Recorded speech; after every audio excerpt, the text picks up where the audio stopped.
한동훈 법무부 장관이 오늘 대통령 업무보고에서 검찰의 수사 기능을 확대하겠다는 계획을 보고했습니다.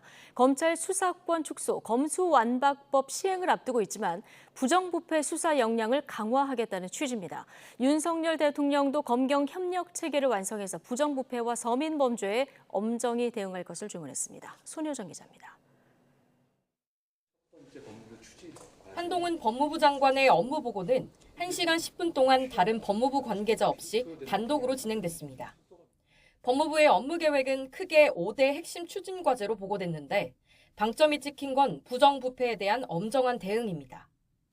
법무부는 우선 범죄 정보 수집 능력을 강화하고 전문 수사 인력을 확충해 범죄 대응 역량을 끌어올리겠다고 밝혔습니다. 특히 지난 정부에서 권한과 기능이 대폭 줄어든 검찰총장의 눈과 귀, 대검찰청 정보관리 담당관실을 확대 개편할 방침입니다. 조세범죄 합동수사단도 새로 설치하고 공정거래 전담수사팀을 정비하는 동시에 가상화폐 범죄나 전세 사기 등 경제 민생 범죄도 적극 수사하겠다고 강조했습니다. 검찰의 직접 수사권을 축소하는 검수완박법 시행을 한 달여 앞두고 부정부패 대응 역량이 현저히 약해졌다며 오히려 직접 수사 기능을 강화하겠다는 겁니다.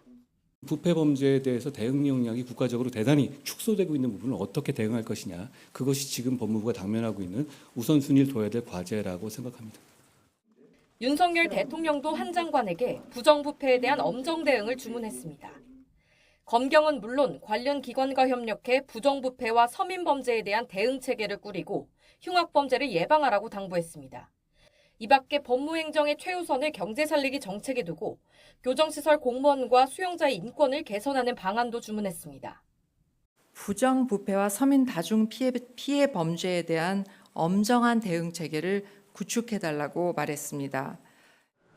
이번 업무보고에선 검경 책임수사 시스템 정비와 함께 고위공직자 범죄수사처의 우선 수사권 문제도 다뤄졌는데 법무부는 부패 범죄에 대한 대응 역량의 문제라며 폐지가 원칙이란 입장을 공식화했습니다. 이를 위해 공수처법이 개정돼야 하는 만큼 입법 과정에서 적극적으로 의견을 개진하겠다고 덧붙였습니다. 또 이민청을 설립해 여러 부처가 관장하던 이민정책을 총괄하는 컨트롤타워로 내세우고 현행 만 14세인 촉법소년 나이 기준을 현실화하겠다는 계획도 거듭 내놓았습니다. 다만 한 장관은 오는 8.15 특별사면과 관련해 사면은 대통령의 고유 권한이고 법무부는 실무를 수행할 뿐이라며 업무보고 자리에서 관련 이야기가 나오지 않았다고 밝혔습니다. YTN 손효정입니다.